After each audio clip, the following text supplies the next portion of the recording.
Thank you for tuning in to another episode of the Ways of Knowing podcast interview. Today I have my teammate and friend here, Cam Gayleard. Say what's up to the camera. Hey, what's up, guys? So Cam is in his 5th year of schooling here at CMU, 4th year of eligibility.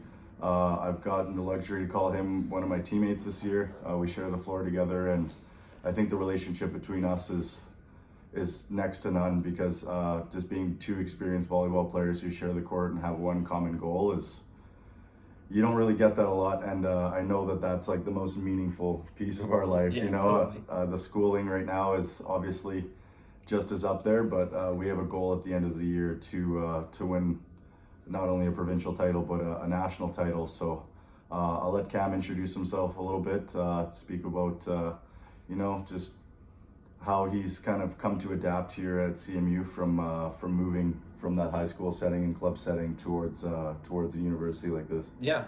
Thanks for that intro, Braden. So I'm in my 5th year here at CMU. I've, as Braden said, been a member of the volleyball team for the past 5 seasons as well. I've really grown as a player and as a person in the past number of years. A lot of that came with following the examples set by the older players that I could follow in my first couple of years. So they kind of taught me the way to go about university life, how to balance it all. And that wasn't limited to volleyball either. That was life in general, I think. Volleyball's definitely been where I've made the most meaningful friendships in my life. Some of my best friends, like Braden this year, are members of the team as well. And I think that's huge because, on the court, in pressure situations and things like that, having close relationships and friends on the team, and, it boosts your confidence when you're out on the court, knowing that your friends have your back. Absolutely, yeah. Even if you do end up making a couple mistakes, coming to the center with people I trust, really cools you down and boosts your confidence. Yeah, absolutely. I think it's nice because not only do we have like a good relationship on the court, but off the court as well. Yeah. So like if there's anything we ever need, or if we just need somebody to talk to, that relationship goes a lot deeper than volleyball, although it started with volleyball. So it's kind of nice to have that relationship where we can kind of count on each other for not only getting the job done on the court, but just making sure each other are just good. You know what I mean? Yeah, it's nice to have friends that can do both for sure. So that's just going to lead us into my first question, is that do you agree or disagree that people are for building all sorts of relationships through life in order to build that long-lasting like happiness and stability? Yeah, I think as you go through life, doing the different activities that we do on a daily basis, we definitely make different kinds of relationships. Absolutely. In those activities. Yep. Yeah, whether that be in class, whether that be with your teachers. So in all aspects of your life, I think in anything you do, building relationships is inevitably going to be a part of that. I doubt you could go through life without, making some kind of meaningful connections with someone. So I think as we mature and as we grow up, maybe that could probably change. Right. The kinds of relationships that you want to build, but right. I'd say it's a part of everyone's experience for sure. Right. Nonetheless, it's regardless of like where you're building them. Yeah, like you were saying, it's just as meaningful. Yeah. If not on the volleyball court or in school, just anywhere. You know what I mean? Yeah. Whether that be your jobs, whether that be really just talking to people on the street, getting by and doing everything by yourself is not always possible. Yeah. So. And I think in my experience, if I could just talk about that, yeah, absolutely. I'm more of an introverted, shy kind of person. So I've always thought the quality of the relationship was huge, rather than just trying to meet as many people as possible at any quality given time. over quantity. Yeah. Exactly. Yeah. So that's always been kind of a part of my personal relationships. It's always been I've always got the most out of those strong personal relationships where you can talk about the deeper things with them, rather than just surface level with everyone. Yeah. So those are kind of the two relationships we build, depending on your personality. Yeah. You're going to be inclined to make either one of those. So. Right. So like regardless of them being both relationships, at the face front, obviously one's a little bit more meaningful Exactly, to yeah. you, especially is the being able to connect on a deeper level opposed to more or less just saying hi and bye For and sure. how's your day, making that small talk, like that's a relationship in itself. And yeah, it might be meaningful to you, but how much does it really play a factor in your life, so Yeah. I totally understand what you're saying there. Yeah, maintaining those two definitely Mhm. takes effort on your Mhm. part. Absolutely. It takes effort, but it doesn't always feel like work, if that makes sense. Right. Yep. Yeah, you get what you give in those kinds of situations. It's a two-way street. Is Yep. what I guess I'm trying to say. Mm-hmm. You can't expect to, go to your friends whenever you feel like you need some help in some areas. You also Mhm. have to, be there for those people as well. Absolutely. So it goes both ways in my mind. Yep. Yeah. Yeah, that's really nice. Yeah, honestly, when you're saying that, I kind of zoned out because, like, I'm kind of resonating with that in my life. Sure. But yeah, just to go back a little bit, when you were talking about playing with the older players and Mhm. leading by example and whatnot, could you just speak a little bit more to the relationship of having them as a bit more of like a mentor, taking you under your wing? Obviously, when you're coming into the league as like a first year and second Yeah. year player, Mhm. you think you know a lot, but you might not actually know as much as you think you know. Yeah. And I think that's a relationship in itself that is super meaningful to you, right? Because that's Yeah. going to boost your skills in volleyball Yes. on the court. Yeah, absolutely. Yeah. In my first couple of years, I was definitely a bit unsure of myself on the court, Mm-hmm. especially in those bigger situations. I could look to these older, experienced guys who Mhm. had been there before, Right. and they could help encourage me, talk me through it. Mm-hmm. And yeah, having solid role models like that when I was first starting out definitely helped me become that to the younger guys now. Yeah, for sure. I think we all know the feeling of going into something new, not quite knowing what to expect. Absolutely. Yeah, And, been there a couple times. Yeah, for so sure. knowing that feeling personally and Mhm. how strong it can be, Right. knowing maybe what to say to the younger guys. Mm-hmm. Yeah, based how to on- say it, what to Yeah. say. Yeah, absolutely. Exactly. That's I think that's the biggest thing that I took out of that kind of mentor relationship is moving forward with my own leadership skills. Right. I developed a lot of those from what I saw from those older guys. So Mm-hmm. yeah. So that's a lot, right? Because I mean, when you're a younger guy, you're not really seeing it from the perspective of the olders, but That's it totally almost true, yeah. teaches you so many lessons within that relationship, whether that be forgiveness, whether that be holding guys accountable, whether that be really just supporting people on and off the court, you know what I mean? Especially with younger players like you in your first year, me in my first couple of years as well. I don't know where I would be without teammates, my age, but the teammates older reaching out, it almost gave me that sense of, okay, I'm believed in and I want to go and make these guys proud. So having that relationship where I feel like I'm holding myself accountable for something else and for something bigger than myself Mhm. is super important and meaningful. So Yeah, I I absolutely think that's agree. a great Yeah. point. Mhm. So yeah, that's gonna lead to my next question here.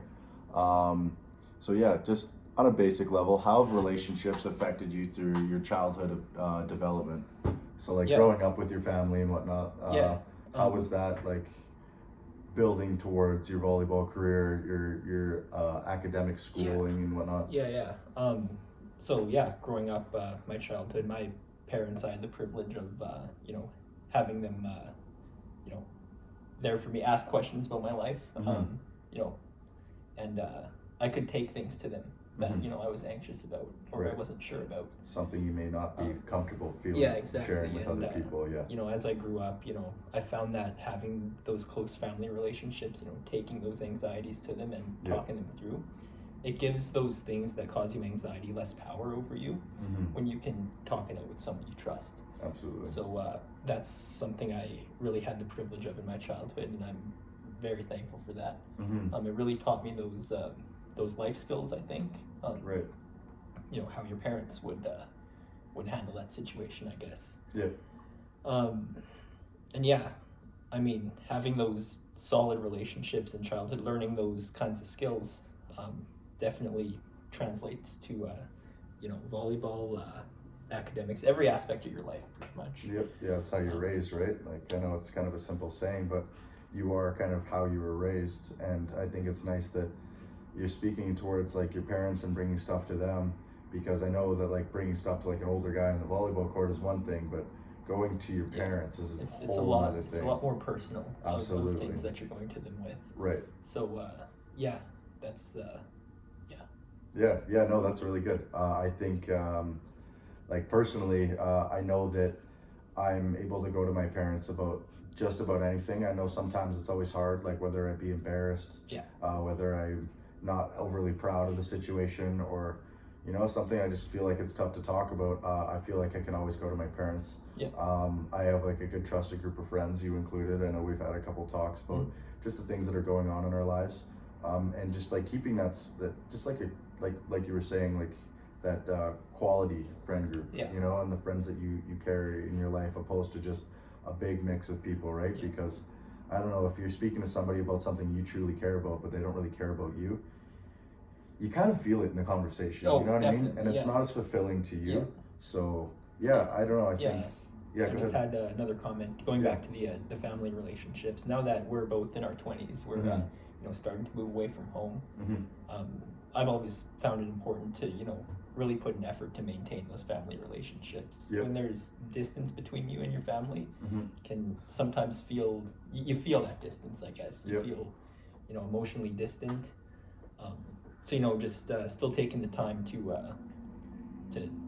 connect with family, and really maintain those relationships, I think is huge, because we're at the age where sometimes they can start to slip just because we move out, we're doing different things in on our own lives. time. We're busy, taking a step back and focusing on what's important.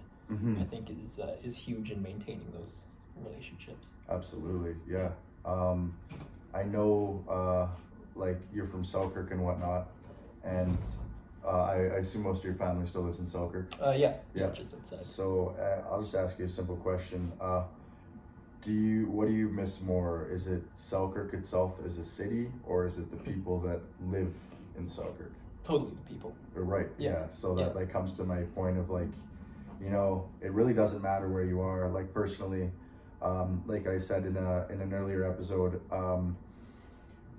I missed Hamilton a lot. Hamilton's great, 45 minutes from Niagara Falls, Toronto, all these places, super fun and super exciting. But I think all of that would be absolutely nothing if I didn't have people to like share those times with, and relationships to kind of, go do things and have fun stuff with those people. So yeah, like going back, it was really just a big piece of going to connect with those friends, opposed to going to see what I was missing, because it's always going to be there, but the people who are living there are growing and going through their own things as well. Yeah, it's like those things are all great and they're fun, but what you remember is always the experiences you have with the people, right? At least that's what comes to mind first for me. Like an example I could use is volleyball trips, like going to fun places, like going to I don't know, to Lloydminster, Alberta. That's a big one. But like, even though we did fun things while we were there, like it would have been nothing without the people you were there with. Exactly. Yeah, so, I totally agree. Yeah, it's like the location's kind of secondary to the group you're with. Yeah, for sure. And I think that kind of has the aspect of, I don't know, like personally, to wrap everything up, what people are for, like you can hear it in the conversation, people are for making those relationships that are not only going to better themselves, but give yourself that feeling of bettering other people. So yeah, just to wrap this up, I just want to thank Cam so much. Yeah, thanks. Thank you so much for sitting down here with me today. This is a pleasure. Obviously, I won't put these all up on like YouTube, but I would love to keep these for myself, because one day, I might be thinking about you, and it would be kind of dope to go back and just hear each other just shoot the stuff about how we feel about this. I would love a copy too. Yeah, absolutely. yeah. So I don't know, personally, I think this project is so great. I chose to do the podcasting because instead of just doing a formal interview where I send you something and you send it back, it really gives you that openness to what somebody is. Yeah, and totally. Like when you're not really expecting what's to come, it gives you a little bit more insight on how people really feel about something, opposed to just making a straight up calculated, like sound good answer. Yeah. So I don't know, like in a piece of itself, like I feel like a relationship is just talking, you know what I mean? So I wanted to just capture that.